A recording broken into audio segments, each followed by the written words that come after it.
I'm aware of three main ways to get microtonality on the Octatrack, the third of which represents a whole new category of techniques for us to explore.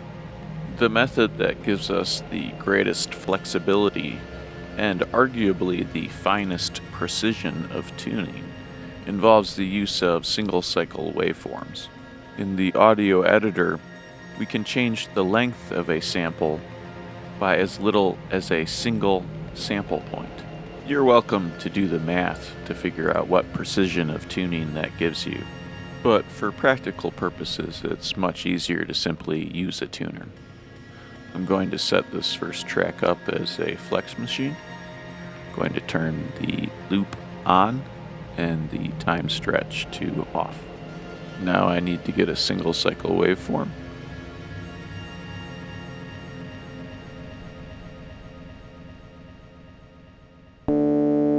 So this is apparently a D instead of a C. Take a closer look at this. And if I carefully adjust the end, now the tuner picked that up, but I can barely hear the change of a single sample on the frequency. I'm doing things crudely here. If you wanted good control over the tone produced, you're going to need to produce your own single cycle waveforms. So that gives pretty fine control of the frequency. So this is a pretty easy way to achieve arbitrary pitches. If I was interested in working with a microtonal scale, I would use this technique to resample and produce a sliced audio file that I could use to reproduce the pitches I want. I'm going to adjust the envelope on this flex machine. After single cycle waveforms, the next easiest way to generate arbitrary pitches on the Octatrack is to use the comb filter as a synthesizer. In its most basic configuration, it doesn't offer much tonal variety, but it does offer a fine-tune function.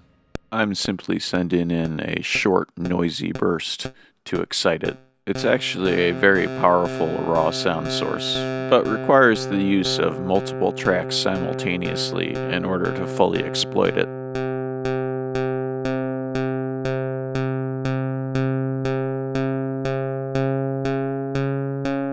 As you can hear, we have pretty fine control of the tuning as well. Not quite as fine of a precision as using single cycle waveforms, but still quite powerful.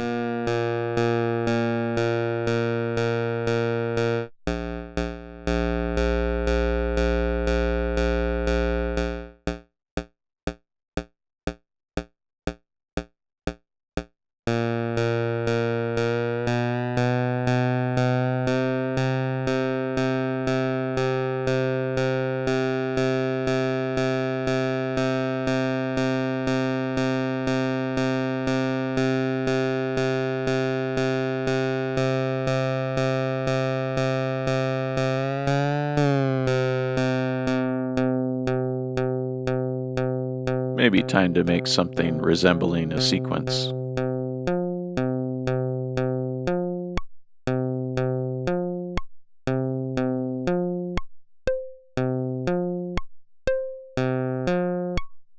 So pretty easy to get whatever sequence you might want, if you're willing to program it in.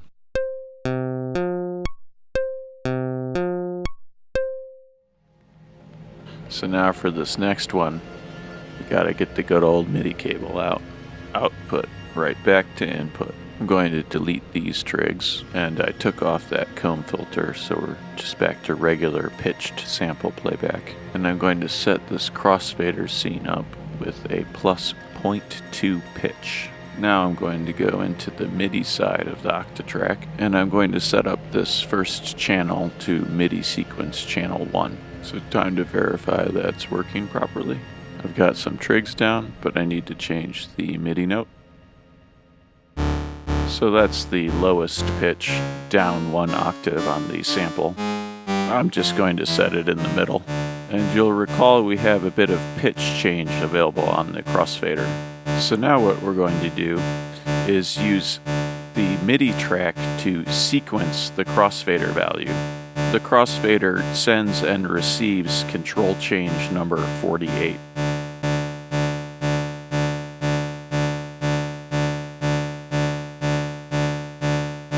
Okay, got that set up.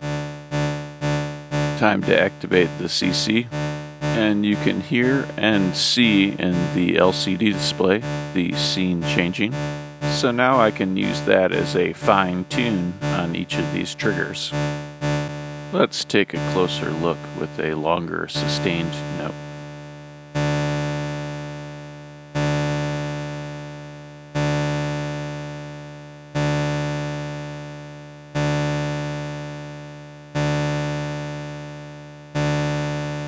So with this use case, very fine tuning increments are also possible.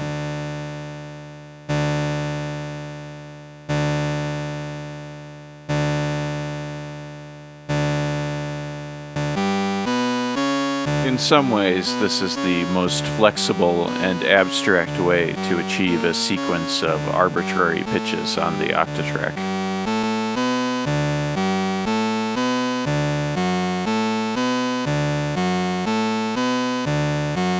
Let's change the pitch range of the Crossfader scene.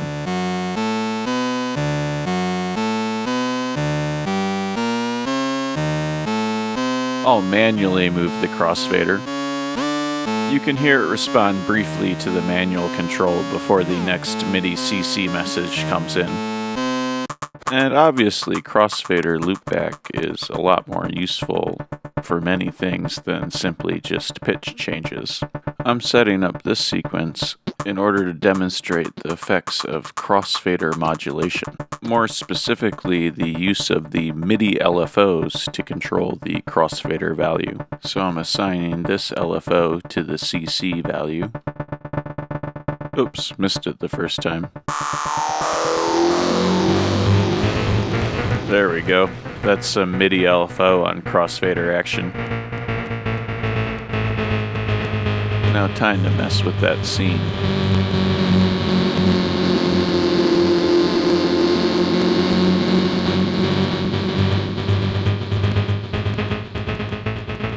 This setup represents an interesting layer of abstraction, and it's possibly the number one way to be able to have one LFO control multiple parameters.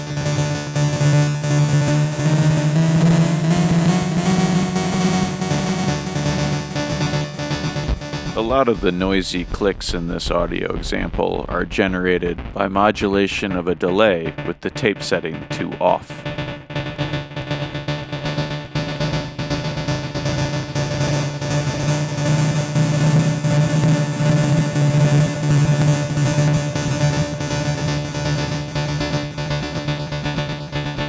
One nice thing about the modulation coming from a MIDI track is then it's easy to mute the MIDI track to turn it off.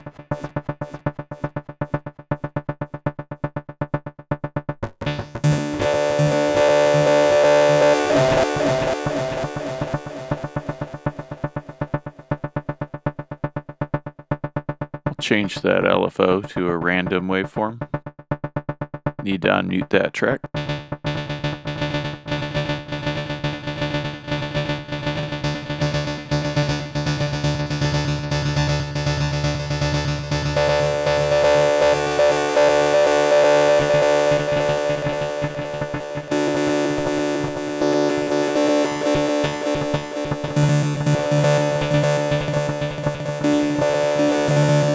Time to get some more parameters on that Crossfader.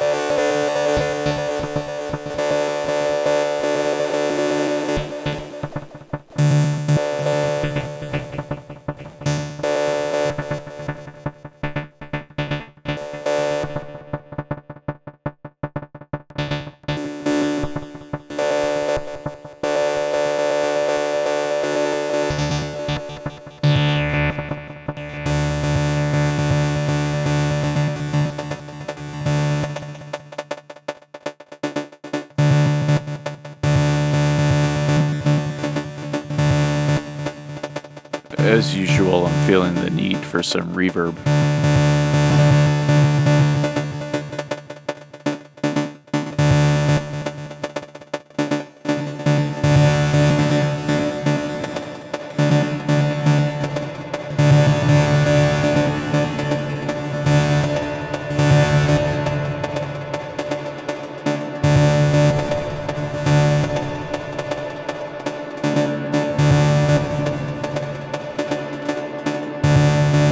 Time for some filth now. Always enjoy modulating sample rate reduction and bit reduction.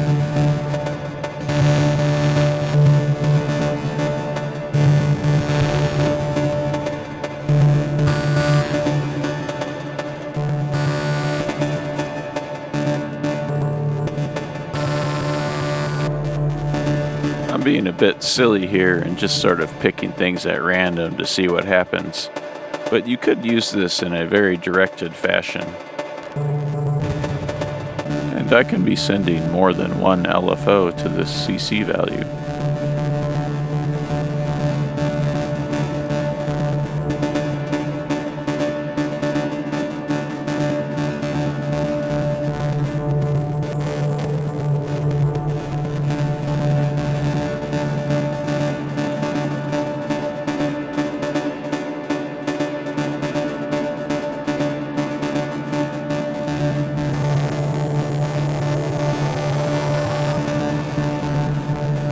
This is getting kind of irritating. Gotta do something to it. Soften up the attack.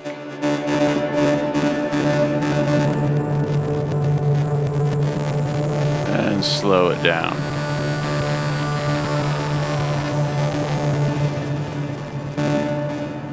There, now I can hear the crossfader modulation better.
Mute that modulation.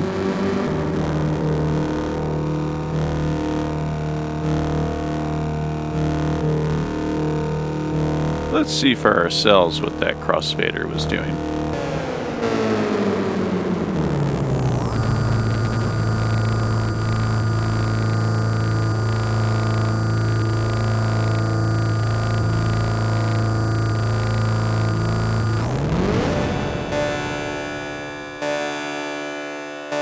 Now put it back in. Let's freak those MIDI LFOs a bit.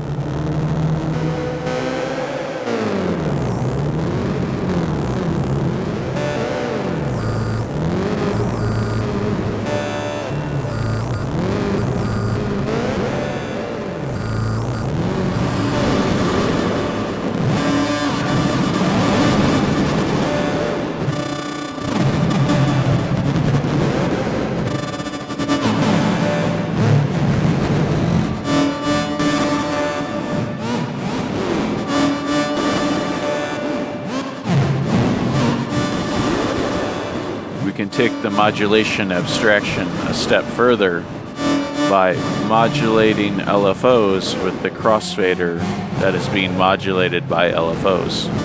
So I'm assigning these to some parameters that might be fun.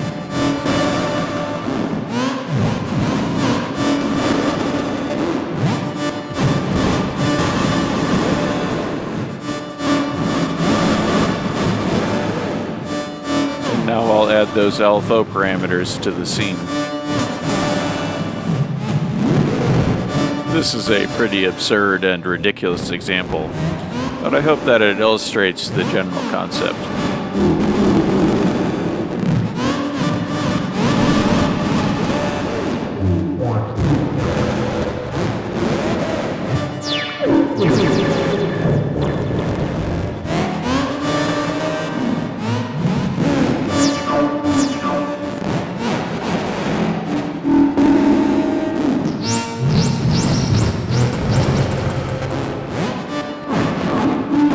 For the final technique in this video, I'm setting the CC1 and CC2 to be CC number 55 and CC number 56, which control the Scene A and Scene B slots.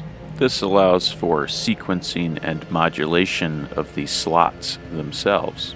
A CC value of 0 is Scene 1, and a CC value of 15 is Scene 16. Scene slots can be somewhat dynamically controlled using the Ranger on a per row basis, but this setup is much more flexible and offers far more possibilities. Here's an audio example. First, we'll listen to the default part and pattern. If you're storing scene slot changes in the patterns themselves, then you could mute the MIDI track to disable the scene slot changes dynamically. And of course, you can now send LFOs to control the scene slots. It's difficult for me to overstate the vast implications that this type of technique can offer.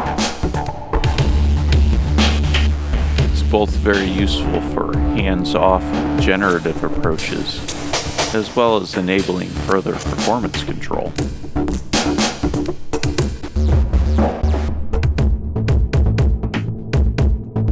Look at those scene slots move around.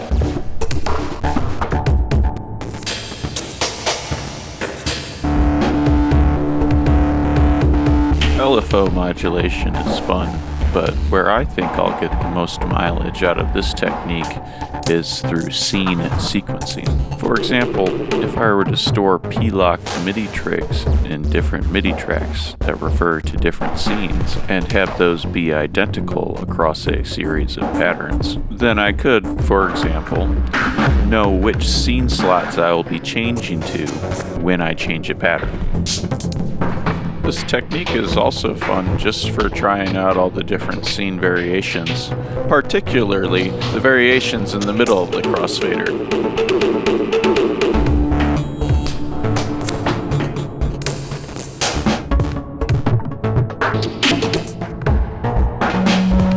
I'm also putting conditions on the scene changing trigs. This can provide an interesting interaction of generative control and performance gestures.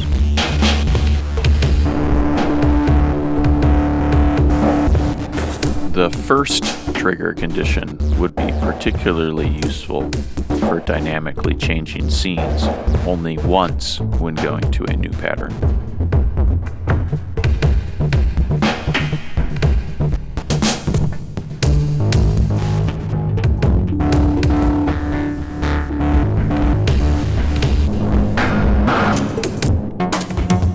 When you are sequencing or modulating your scene slots, make sure to mute your MIDI track before you try to make any changes to your scenes.